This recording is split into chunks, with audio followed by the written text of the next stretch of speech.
For my New Year's resolution, I promise to make new videos more often than this year. How many videos have I made since Life Cycle Women West?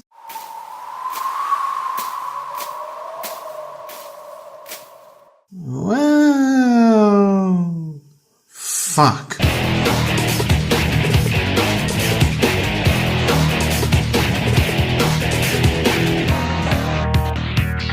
Well, 2017 was quite a year, wasn't it? Apart from the whole controversy surrounding loot boxes and microtransactions, 2017 has been a generously great year for games. Perhaps even being the best year for games in a while. So many awesome games came out this year. So many beatings my wallet took this year. I tell you more about my wallet's murder, but the details are too gruesome for the kids watching. Usually in past years there have been some outstanding games, but not as many as we've had in 2017, like Jesus! So many great games this past year. So much so that this list is practically filled to the brim with 2017 releases. And yet I still feel like I've only played a small fraction of what 2017 offered in terms of gaming. So how about we kick off 2018 with a bang now that I'm out of my video making swamp? For now at least. There is my top 15 games I played in 2017. Let's get this party started. Harley Quinn wins. Boy, did Kickstarter have its reputation dragged through the mud since Mighty No. 9 came out and became 2016's ultimate embodiment of the phrase "be careful for what you wish for" to all classic Mega Man fans who backed this mess of a game. But that's not to say all Kickstarter projects turned out to be total nostalgia-fueled train wrecks. There's Shantae F Genie Hero.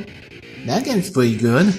I played all the other Shantae games before. The first one kinda aged badly, Whiskey's Revenge was simply okay at best. Pirate's Curse was a fun and awesome experience and was my favorite of the series. Then I played F Genie Hero and Pirate's Curse is still my favorite, but this game comes pretty close. After Shantae got her genie powers back from defeating the Pirate Master, spoilers, F Genie Hero goes back to the series' roots as Shantae can now use her transformation powers once again, both old classics and new ones, to help her overcome any platforming challenge and also find hidden secrets along the way. And the way Shantae transforms just feels a lot more fluid and snappy, making it much less of a tedious chore like it was in Whiskey's Revenge. Also, the level design of the game takes an odd turn, as instead of taking on a Metroidvania style of level design like the previous games, the game opts for a Mega Man-esque action platformer approach where you run around, beat some enemies, face the boss, and get a new power-up as a reward for clearing the level.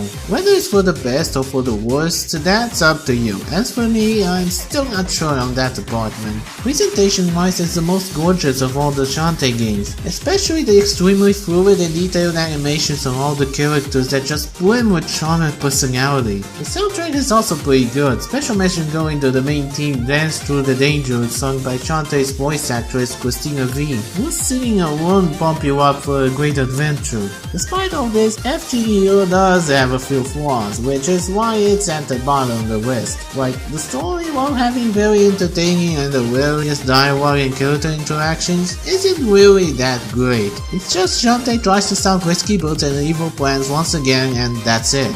As well as the game feeling pretty bare bones in terms of content compared to Pirate's Curse. There is DLC that allows you to play the game as Whiskey Boots, and a main story expansion where you play as Shantae's equally charming and likable friends, but at the time I started editing this, I still haven't experienced either of those. But overall, F Genie Hero is still a fun time, and it's one of two games on this list that prove that Kickstarter can make at least one wish come true.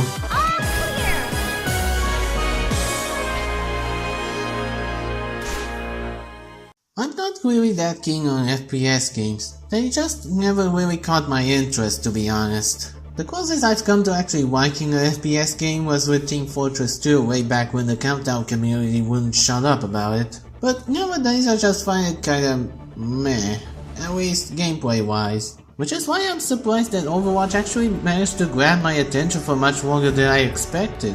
Many people have often compared Overwatch with TF2, and I can see why. It's a team-based FPS game where you and other players gather and work together to reach certain objectives while capturing the control points and move the payload, all the while having a diverse cast of characters, each with their own unique styles, strategies, and personalities. But that's pretty much it really. Other than that, it's its own unique FPS that stands out from all the others. The characters, like I said before, are all unique and offer several unique gameplay styles, encouraging players to try every single one of them until they find the one that suits their playstyle the best. Or you could just pick a support character because no one else bothers to be the team's support, and you have to babysit your whole team, get one shot by an Anzo or Widowmaker several times, having to save their stupid reckless asses countless times, then having those same ungrateful bastards blaming me for losing the game.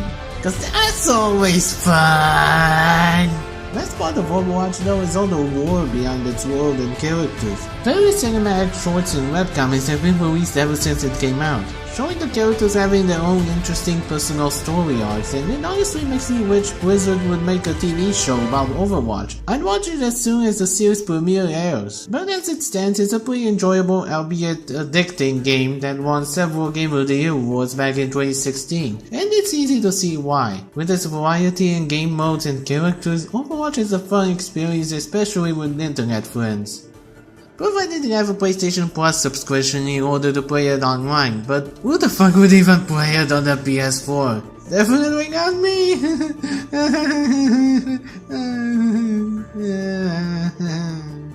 Winston? Is that you, love? It's been too long! Yes. Yes, it has. I like puzzles, I like mystery stories, and most of all, I like British people.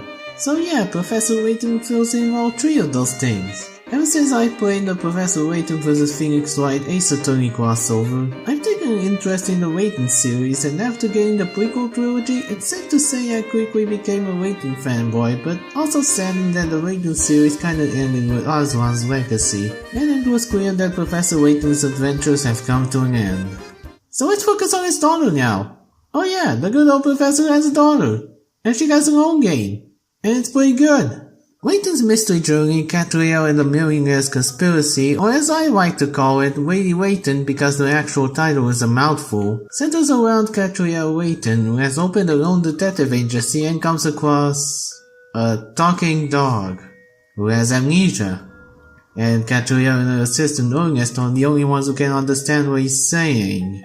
I know there's Luke and his ability to talk to animals, but something about this just strikes me as a bit too weird. I don't know, maybe it's just me. Anyways, the narrative is a bit different from the usual waiting game, as instead of being told as an overarching story that feels like we're watching a movie, it's structured more like a TV show with each chapter/episode featuring a different case to solve. I honestly prefer the previous waiting game story structure as it keeps the focus on the big mystery surrounding their story, but I still like it just fine, since it helps to develop Catriel into a great and charismatic protagonist just like a beloved daddy. Also like in previous waiting games, the gameplay is pretty simple for a puzzle game. Investigate every place you go to and talk to people to collect clues and solve the mystery, all the while doing puzzles at every chance you get, which vary from simple yet fun to solve, to difficult but very satisfying once you figure it out, to I totally did not look up a guide on how to solve this puzzle in particular, I know it's crap, I swear. The characters are pretty enjoyable and likable, including the main trio, Catriel being an energetic and smart girl who will stop at nothing when she has a case to solve, Ernest a warrior and devoted assistant who gets friend-zoned way too often, I feel your pain man, and an amnesiac talking dog with worlds of snark called O.C. Combs. Clever.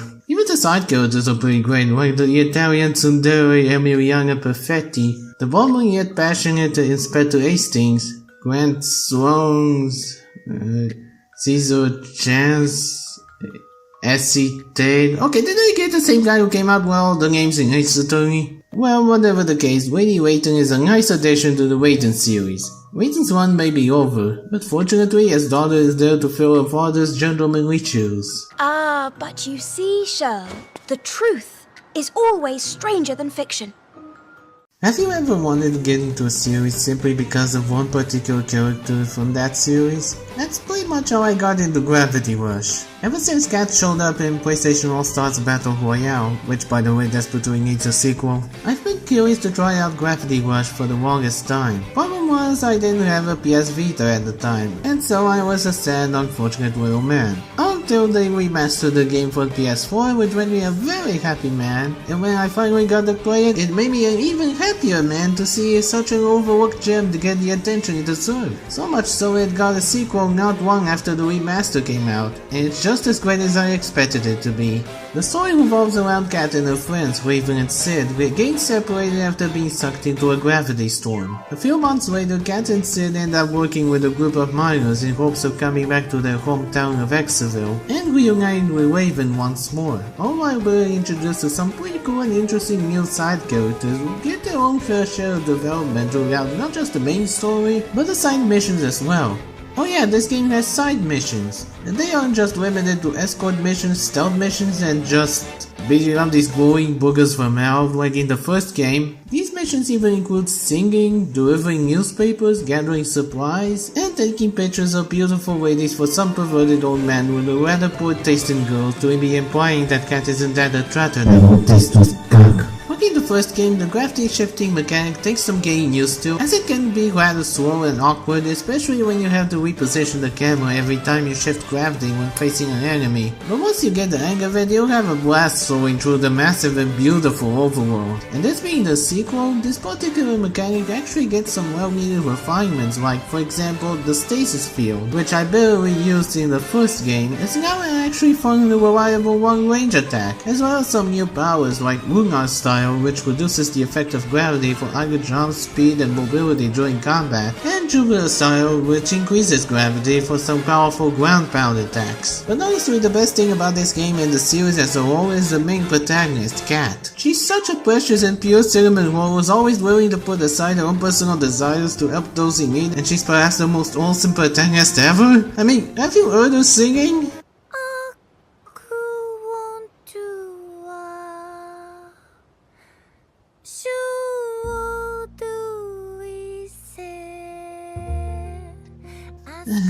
Bless her soul. So yeah, play Gravity Rush. Do it for her!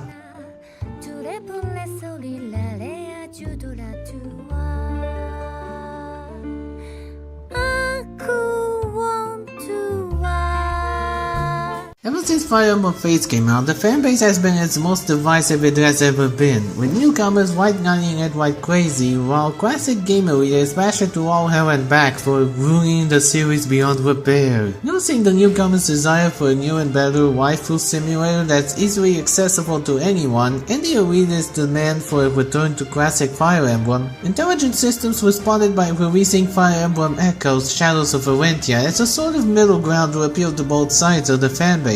And it worked, as everyone seems to love it to pieces, myself included. Part of the reason as to why Echoes was such a breath of fresh air compared to Fates, which was more of a breath of air mixed with dust and smoke, is the story and cast. The story revolves around two childhood friends, Alm and Celica, fighting a war to restore Valentia to the once peaceful land that it was, with the two often butting heads with each other over their own ideas on how to stop said war, which honestly ended up being more engaging than I expected, certainly better than an Uncle's Did It. The game also has a very colorful cast of characters, much fewer than Fate's cast, but you know, quality over quantity, because there's not a single character in this awesome roster that I don't love. Well, not a single playable character I don't love, looking at you, Fernand. They're all lovable and well written. It helps that every single line of dialogue in the entire game is fully voice acted. Yeah, amazingly enough, 99% of the game's entire dialogue is fully voiced, and it absolutely helps making the character interactions more engaging and make me feel more invested in the story, especially when everyone brings on their A+ game to their performances. Gameplay wise though, it could have been better. Like, I don't mind having the power up and the weapon triangle mechanics being removed from the game, and being able to use pretty much everyone in the battlefield is pretty sweet, but the maps in this game... Sweet Naga, these maps are infuriating. Well, the ones at the beginning aren't that bad to be honest, but the wait ones can really put my patience to the absolute limit. Considering the huge number of enemies you have to face, the map design putting you at an unfair disadvantage, and the RNG sometimes turning on you when you need it the most, oftentimes making traversing through these levels more tedious and annoying than necessary. But that's pretty much my only problem with this game, as everything else is amazing. The characters are full of charm and personality, the soundtrack is phenomenal, and the story is honestly one of the best in the series. Though the only other games I played were Awakening and Fate, so yeah.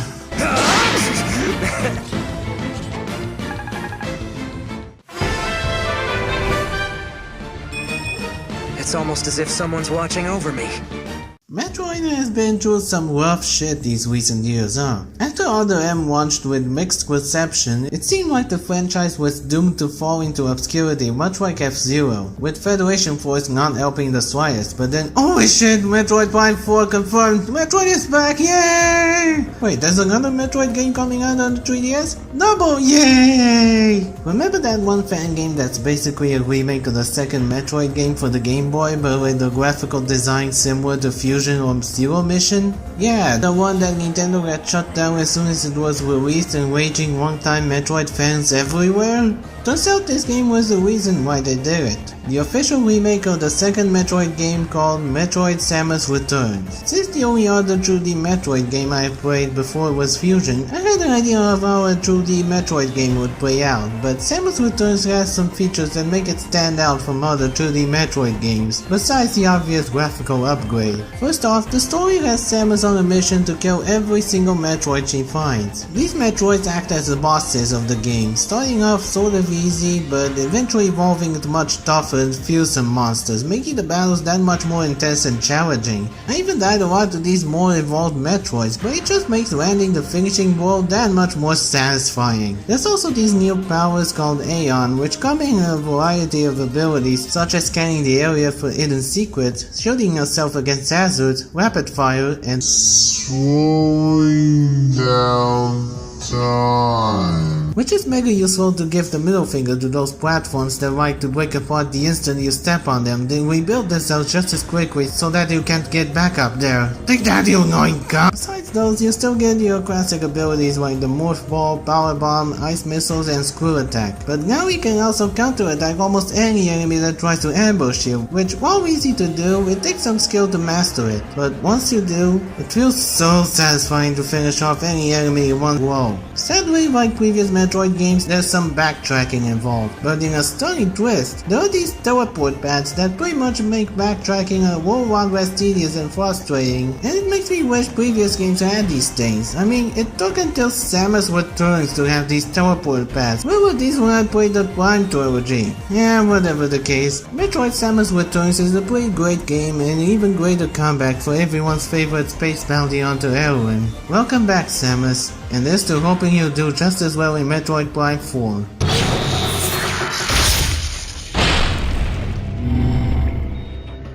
Have you ever wondered what would happen if you mix Red Dead Redemption, The Last of Us, and Mass Effect into one game, and then dump robot dinosaurs into it? Well, chances are you'd get the number 9 pick, Horizon Zero Dawn. At first when the game was revealed, I remember being pretty impressed by the concept of an open world game where you play as a primitive tribeswoman hunting down and riding robot dinosaurs, but was still skeptical about the game as a whole. But my interest grew the more gameplay was shown over time, and eventually I got it for my birthday along with the previously talked about Gravity Rush 2. You play as Aloy, an outsider shunned by society for simply being found in a machine as a baby, to the point where even interacting with her in any way is a sin to them, on a journey to find out about her mysterious origins and more on the world around her, all while killing and riding wild robotic creatures for your amusement. In all seriousness though, taking down these mechanized beasts is pretty cool, especially when there are different species of robots roaming the earth, each of them requiring different strategies on how to dispatch them effectively, keeping the game from growing stale over time and making the experience still feel fresh. But that's not all you do in Horizon, since this is an open world game, there are many side quests riddled throughout the map, some involving helping people you come across, while others just have you exploring some abandoned ruins and learning more about the world around you. And honestly, these side quests always manage to distract me from the main plot of the game because of how much fun and interesting they all are. Makes me worry for what might happen to me when I get my hands on the Switch and Breath of the Wild. The environments are all beautiful, detailed, and so full of life, with something always there to keep you hooked on exploring the vast open world of the game, whether it's from the many inhabitants from different tribes or just the robotic beasts walking around. Also, Ava is one of the best female video game protagonists ever. Despite having everyone shit all over her for simply being an outsider, she still finds the compassion and kindness to do what she believes is the right thing to do, and that's something I always find very admirable. Horizon is overall a really solid open world game with lots of areas to explore, a very likable and charming protagonist, and also did I mention you can ride any horrible dino you come across?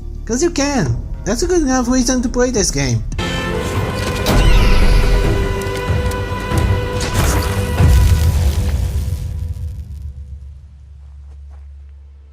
South Park.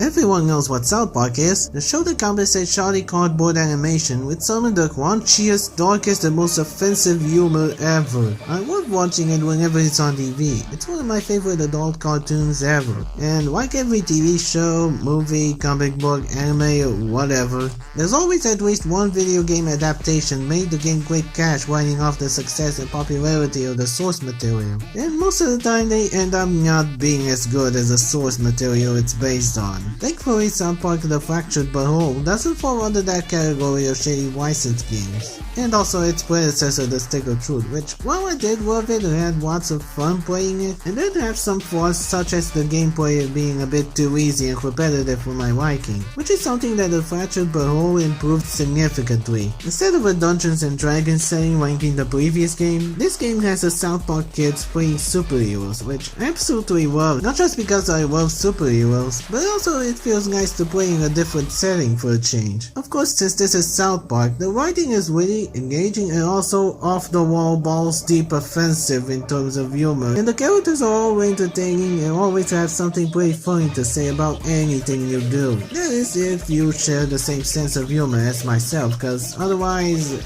yeah, this game ain't for you. Like, only in South Park can the difficulty setting be determined by the color of your skin, the protagonist having thoughts powerful enough to manipulate the fabric of time and space, and need I mention that one of the bosses you face is a terrifying demonic monster that feeds on black people and has an extreme allergic reaction to eating white people? Yeah, in any other piece of media this would be outrageous, but for South Park, it's just another Wednesday for Matt Stone and Trey Parker. Gameplay wise, like I mentioned before, is a huge improvement from Stick of Truth. For starters, you have more things to consider, like the position of your teammates and yours as well, using items actually costing you a turn, how far can you and your teammates move during their turn, and other stuff like that, which honestly makes the combat much more challenging and actually makes you think on what's the best move for each turn. There were fights where I was honestly close to losing because of how tougher the enemies were compared to the ones in Stick of Truth. Overall, Fractured But Whole is a great example of not only how to do a licensed game right, but also how to make a good sequel game. Improving on what felt kinda lackluster in Stick of Truth, and also refining the gameplay to near perfection, all while keeping that same raunchy, over-the-top South Park charm that will be sure to crack you up at least once.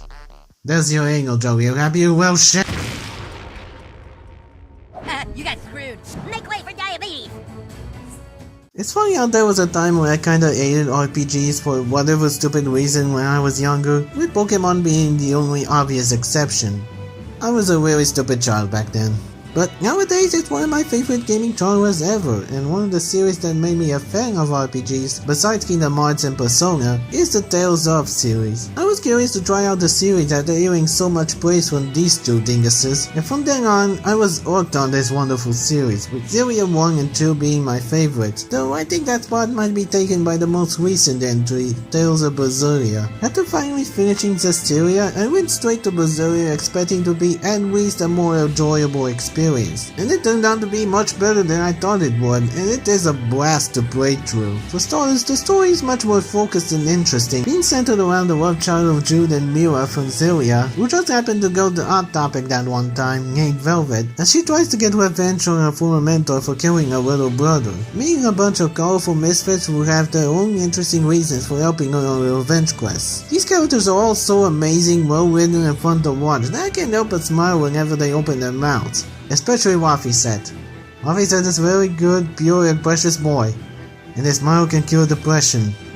I wanna adopt him! Presentation-wise, the game looks absolutely gorgeous, running at 60 frames per second even outside of battle. Also, the voice acting is pretty great and helps the game make me feel more invested in the character's struggles. Major props to Christina V's performance as Velvet. Never have I thought I could hear Noelle herself pull off the cold, cynical, revenge-obsessed Edgewood type that perfectly until I played Berseria. The combat is also excellent. Sure, there's some risk when it comes to stringing combos together, but once you pull it off, it feels oh so satisfying. It never got tedious to me as I kept grinding my ass off, and again, running at 60 frames per second is a big yay! The soundtrack is phenomenal, the best one in the series, with each track fitting the situation it plays on. Some of my favorites include Rockwell's theme, Roggywood's theme, and Eisen's theme, which you're listening to right now. Honestly, there's a lot to love about Berseria, and I felt just as invested in the story, characters, gameplay, and the world itself as I did when I played Zelia. So yeah, thanks again for introducing me to this wonderful series, JJ and Soul. You fucking weebs. You two are so cool. Don't become like me. Don't try and imitate Rokuro, please.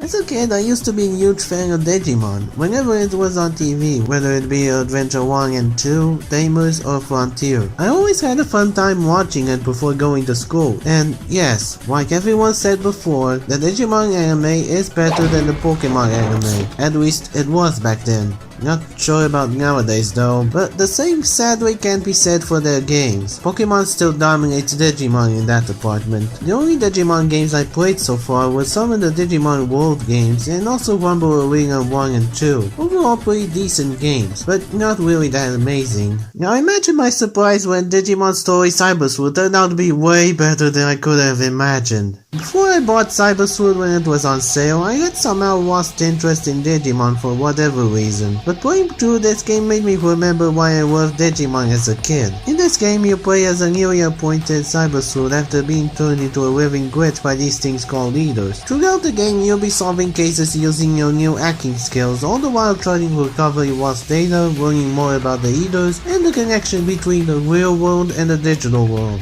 While it's a pretty long game, the plot never felt tedious and stale at any point of the game, as it throws twist after twist, and the characters are all precious children, like the badass nerd Arata, best girl Yuko, the art detective Kyoko, and Nokia, who starts out annoying as fuck, but later on she becomes slightly less annoying. Of course, since this game is about Digimon, you'll be capturing and using a huge variety of different Digimon during your playthrough. And unlike Pokemon, Digimon can digivolve into stronger forms as well as de-digivolve back to their weaker forms, either to build up enough stats to digivolve further, or just because you didn't like what they digivolved into, so you pick another Digivolution that you might like a bit more. The possibilities are endless when it comes to Digivolution. The battle system is pretty simple and easy to learn and memorize, with the Digimon styles following the rock paper scissors cycle of weaknesses and resistances, except for the free type, which has no weaknesses. However, that does not mean that every battle is gonna be a cakewalk. I learned that the hard way when facing the Royal Knights. Also, if you worry that grinding is gonna be just as tedious as in any other RPG, have no fear, cause you can grind underleveled Digimon by simply leaving them in Digifarms, or even having them in your party as reserves, sharing EXP from battles, making grinding a hell of a lot easier and less boring than it should. Overall, Digimon Story Cyber Sleuth is way more fun than I ever expected. I just kept wanting to play more of it as I went on, and it revived my love for Digimon. If you're a Digimon fan and have a PS4 or a Vita, you absolutely must play this game, especially since the sequel came out very recently. You'll have a digitastic time playing it. Why did I write that?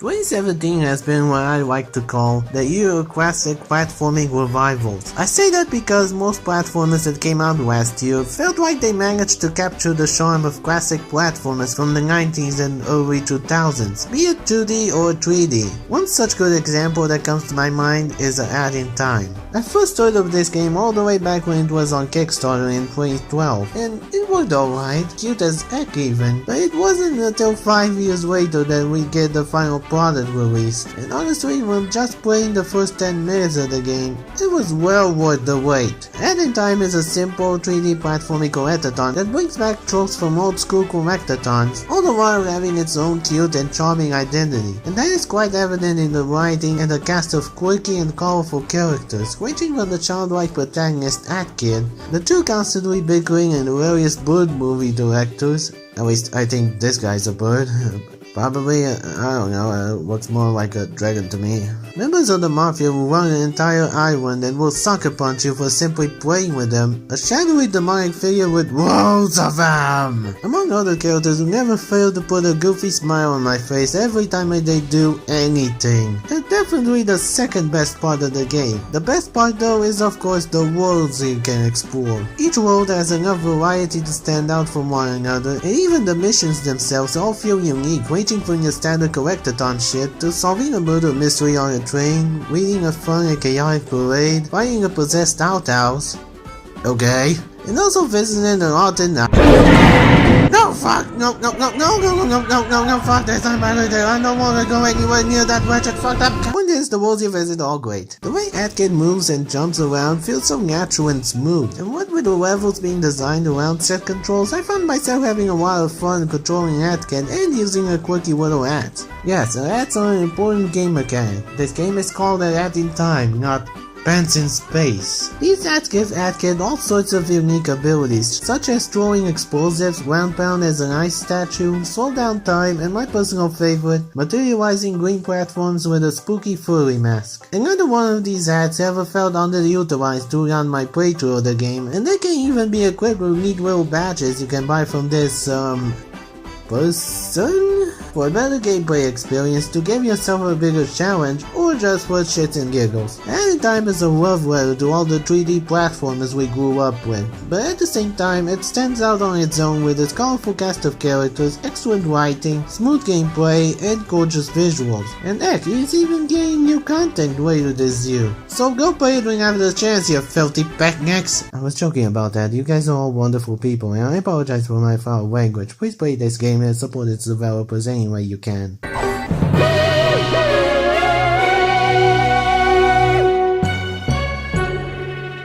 You ever wanted to play a visual novel series that makes you fall in love with its unique cast of characters, only to get your soul crushed when your favorite characters die one by one? In that case, you must be a gigantic masochist with a thirst for despair, as Danganronpa is a perfect series for you. Each game has a simple premise. 16 students are stuck in an isolated space as a mysterious teddy bear named Monokuma tells them that the only way out is to murder each other and manage to get away with said murder during the class trials, all the while trying to escape to the outside world and getting to know all the colorful, quirky students and having our hearts broken when they're killed. The games are all amazing in their own way, but last year gave us the best game in the series in my opinion, Danganronpa V3 Killing Harmony. I was hyped as fuck ever since the game was announced, and as soon as I got my hands on it, I was hooked from start to finish. First off, the story is the same as in previous games, except it focuses on the theme of truth and lies, instead of the usual theme of hope and despair that the series seems to really love shoving down our throats as much as Kingdom Hearts does with light, art, and darkness. This is a very welcome change, and there's so much that can be done with that theme, and the game makes you question stuff like if the truth is the best option, or why it's really that bad, is it better to believe in your friends, or rely on cold hard facts? Questions like these makes you really think which is the right option, as nothing is ever as black and white as it seems, and I love that. As for the cast of characters, this is the absolute best one in the entire series. They're the usual quirky ultimates we've come to expect from the series, the difference being that every single character gets their own moment and even proper development in the main plot, instead of most of it being locked behind free time events. They all feel so fleshed out and interesting, not to mention worlds of fun, that makes their inevitable deaths all the more soul-crushing. In case you're wondering, my favorites include Mew, Gonta, Shuichi, Kaito, and Imiko. Keeping up with the theme of Truth and Wise, the quest tries make a return along with some new mechanics like the Y board, which you use to basically lie in order to reach the truth, Mass Panic Debate where you have to find inconsistencies while everyone keeps shouting at the same time, and Debate Squad where you have to match each remark from the opposing team with your team's counter-arguments in order to reach a consensus. All of these make the trials that much more exciting and satisfying to play through. Presentation-wise, it's the best looking game in the series. The visuals have been largely improved from the previous games, as well as the character designs and even the jazzy soundtrack. Not to mention the voice acting is top-notch, perfectly complementing the characters' quirky personalities. Definitely had a blast playing through this amazing game, and I highly recommend it to any Danganronpa fans out there,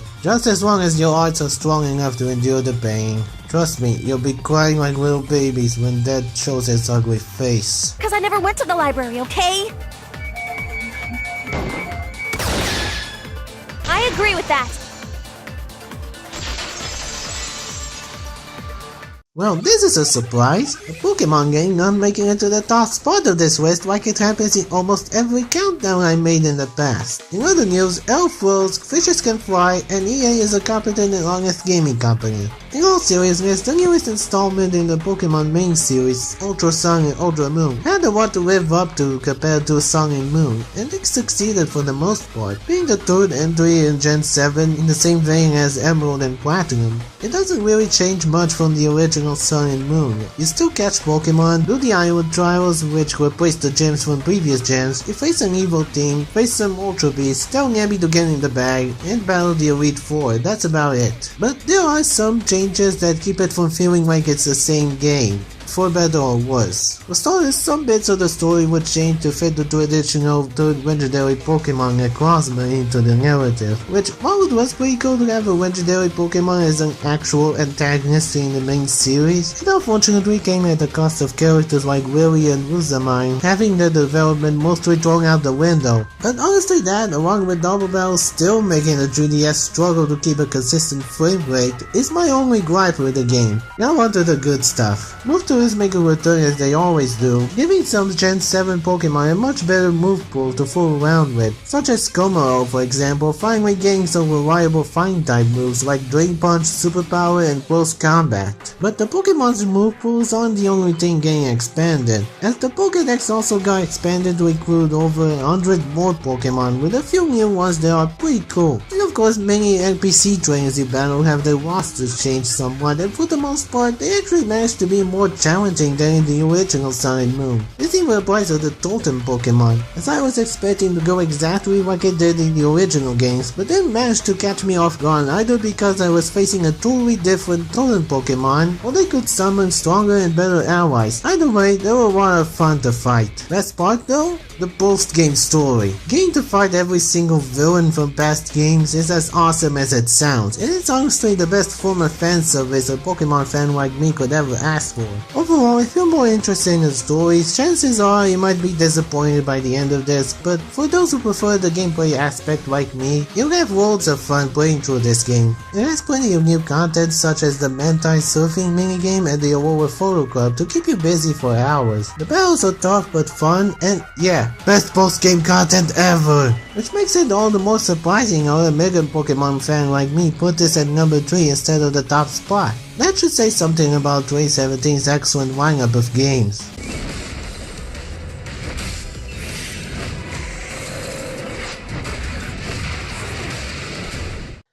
Remember I said 2017 was like the era of classic platforming revivals? I'm back! Just when I thought Crash Bandicoot has died off for good, it came back to make my inner child explode with so much happiness with the HD remastered version of the original PS1 trilogy simply called Crash Bandicoot N-Sync Trilogy. I played the original trilogy a lot ever since I was a little child. In fact, Crash 2 was probably the first game I ever played, so naturally I was so freaking hyped for the N-Sync Trilogy ever since it was announced, and to think it managed to surpass all of my expectations is, for the lack of a better word, insane. Seeing the entire trilogy being remade with HD graphics and a lot more detail took my breath away multiple times playing through the game. But here's the real kicker. Crash 1 now has a save function, meaning you can actually save the game at any point, and you can actually die and still get the gems. Except in the case of the color gems, where you still have to go through the levels without a single death, which is especially painful in levels like slippery climbing the web.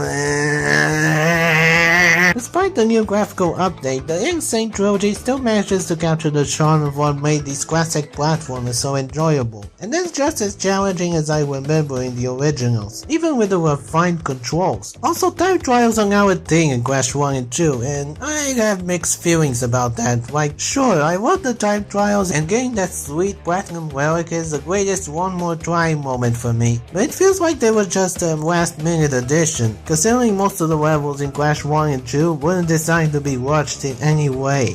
Still got those relics though. The soundtrack is absolutely phenomenal, managing to take Josh Mansell's already awesome work and somehow improving it, a feat I thought almost impossible. It made me appreciate the music tracks that I initially didn't care that much in the original trilogy a whole lot more than the remastered version. You can even play as Coco in all three games, even though she's just an alternate skin of Crash, but fuck it, I love Coco so I played as her throughout most of the trilogy. At least she controls a lot better than she did in Wrath of Cortex. Honestly, there's not much else to say. The Insane Trilogy is a perfect example of how to remake an entire trilogy for the current generation, giving it a huge graphical upgrade, changing the controls a bit, and adding some extra stuff, all while still retaining the same charm from the originals. I felt like a kid joyfully coming home from school, excited to play this amazing trilogy every time, and I'm glad it's going to be ported to other systems this year, if only because it means more people will have the chance to experience some true platforming bliss. Now if only his long-standing rival Spyro would get his own remaster.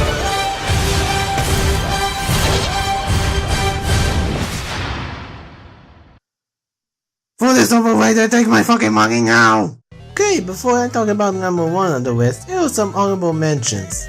Yakuza 0, Project Cross Zone 2, Steins Gate, JoJo's Bizarre Adventure Eyes of Heaven, Fire Emblem Heroes, Final Fantasy VII, Grace Blues Central Fiction, Cave Story Plus, Gran Turismo Sport, and Doom 316.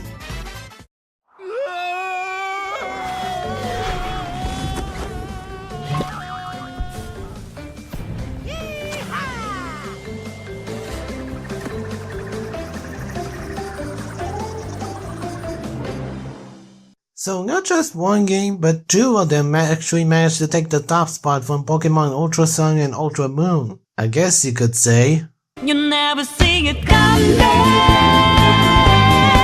It's been 3,000 years since it was announced, but it's finally here. Persona fucking 5, my most anticipated game for quite a while, and now after so many delays, I finally have it, and my expectations were blown away as soon as I started up the game. First off, you play as an high schooler named Akira Kurusu, or Ren Amamiya as he's called in the anime, sent to Tokyo after being charged with a crime he didn't commit. After a strange turn into a twisted world called the Metaverse, he awakens to his persona, and along with several other teenagers who also awaken to their personas, form a group known as the Phantom Teams with the sole purpose of stealing the hearts of those with distorted desires and make them confess to their crimes. The old noble thief trope the Phantom Thieves embodies strangely resonates really well with me. Maybe because I grew up watching shows like Lupin the Third and Saint Tail, but I was always fascinated by the idea of thieves who steal back what was wrongfully taken, looking awesome while doing it. The game explores some pretty dark mature themes such as false charges, persecution, people abusing the positions of power, physical abuse, emotional abuse, sexual abuse, so much abuse, and suicide.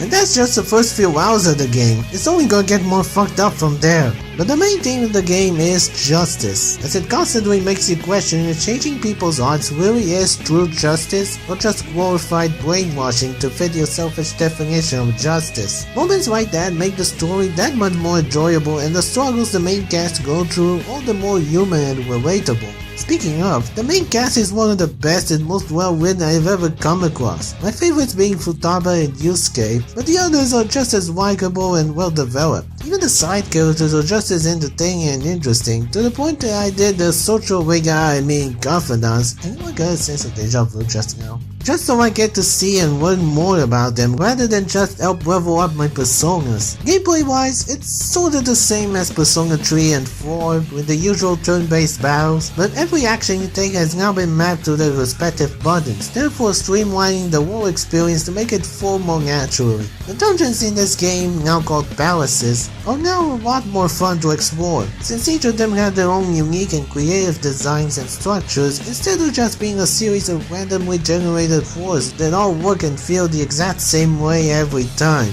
If there was a single word to describe Persona 5's presentation, it would be stylish. Everything from the art, the menus, the soundtrack, and the visuals just ooze style. It's one of the most aesthetically pleasing games I've ever seen. What else can I say about Persona 5 that hasn't already been said? The story's perfect, the gameplay is perfect, the characters are perfect, the presentation is perfect, everything about this game is perfect. It really feels like it was a game made for me that I never knew I wanted until it was announced. And because of that, Persona 5 has officially dethroned Pokemon Ultra Sun and Ultra Moon and became my new personal favorite video game ever. I'm the Omnislayer and it feels so good to get out of a 2-year-long hiatus from making video game content. Hopefully I'll be popping out more videos from now on. No promises though. See you guys next time.